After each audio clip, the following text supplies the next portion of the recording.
warrior.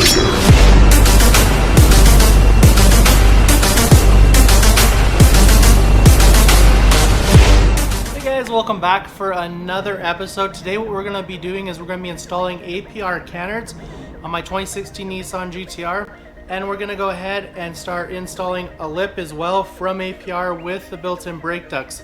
So let's get started. So first, just a few things that you guys should know when doing this install. You will have to end up removing your bumper. I did try to do it without removing the bumper and it's pretty much impossible. So you will have to end up removing the bumper, so I'll show you guys how to do that in this video. And we'll go ahead and get those canards installed and that lip. So before we get started, I just want to go over where the bolts are. So you'll have two 12 millimeters that are located on the bottom, and they're located under them rubber cover things. And then in the back, there's going to be two 10 millimeter bolts that you'll also have to remove, also covered by those.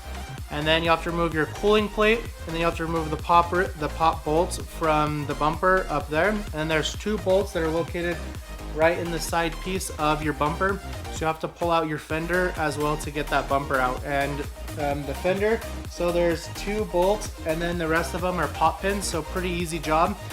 And then you'll also have to pop out that your blinker or your side marker right here, pretty easy. There's a little piece on the side which I'll show you guys in the video how to pop out. So we'll go ahead and get into that install. So one of the first things you're going to want to do is go ahead and take off your wheels, because it makes this job a whole lot easier. Go ahead and get your rims and tires off the car, and then start taking out your turn signals or your blinker lights right here. Get those separated and then we'll be right back. So now after you've got those popped out, just so you know in case you're having any troubles, there's this little metal pin that you have to push in to pull that out, and then it's a little clip on the top that you have to push to get that out.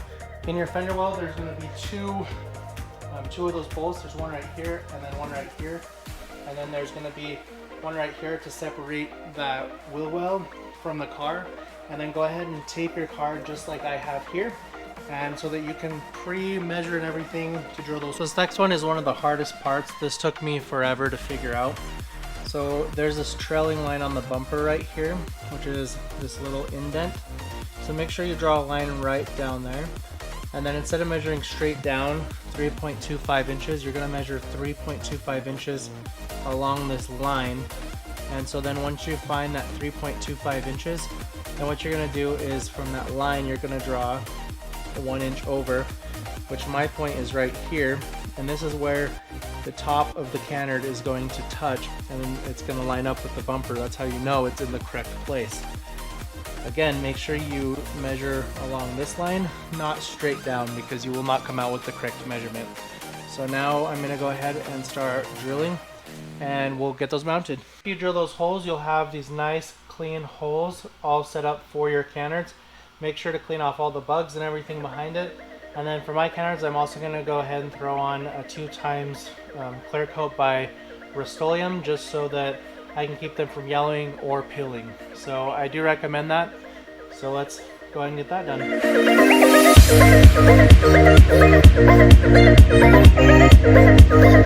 After you got the wheel well taken off, there's one bolt here that removes the bumper. And then we'll move you over here so you can see this. So there's these little clips that sit in a little riveting spot just down here. And then you have pop clips right here. Then there's also a cooling plate that sits on top. So you want to make sure that you get all of that stuff off correctly. And then there's just little pop things for your bumper. And so you just want to lift up here and pull here, and it'll pop right off. So the next step to putting on that lip is you're going to remove these. So there's one here, one here, one here, and then there's one here. And then there's a bolt here, and a bolt here. And you'll access those from underneath the bumper. So I push the bumper forward and then get underneath so that I can unscrew those and remove those factory clips. So now we got the lip off. So like I mentioned, once you get all those bolts out, it'll just end up coming off. So now what we're gonna do is we're gonna start working on putting on the new one. The next part of the instructions is to remove all the metal clips that all those bolts were tied to. So we're going to go ahead and pop those off. So get those all popped off, and then we'll get to the next step. The next part that they want us to do is we're going to go ahead and set this down so we can line up our lip on the table so that I can start bolting everything up and placing those reinforcement pieces on here. So go ahead and lay that down just like that. And then now, no, God! No, God, please! now we will go ahead and just sit the bumper right on top. And then we will start adding those reinforcement plates that were supplied. So for the first reinforcement plate, I'll put this down just so that you get a little better look of it.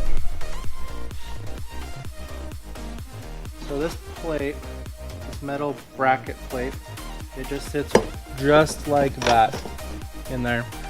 And then you start adding your bolts to it, and then you have another reinforcement plate that is gonna sit on top of those other holes. And so you should have two metal ones in each of your. Okay, and then these ones just sit up under the bumper here, just like that. But they sit up inside here. Everything bolted down for my splitter. One thing I had to do is I had to drill out bigger holes in those braces. So they're too small, and so the holes they weren't lining up correctly. So I did drill bigger holes, and then everything went together just fine. Make sure that you do have it decently tight so it doesn't rattle loose. I do recommend Loctite if your stuff didn't come with any hardware. Mine came with bolts and washers, but it didn't end up coming with nuts, so I had to go get some nuts, and so I've also added some Loctite in there just to keep it from coming off. So now we're going to go ahead and get it installed. So now we got the bumper put back on, so we're going to go ahead and start bolting everything up, and I'll show you what it looks like.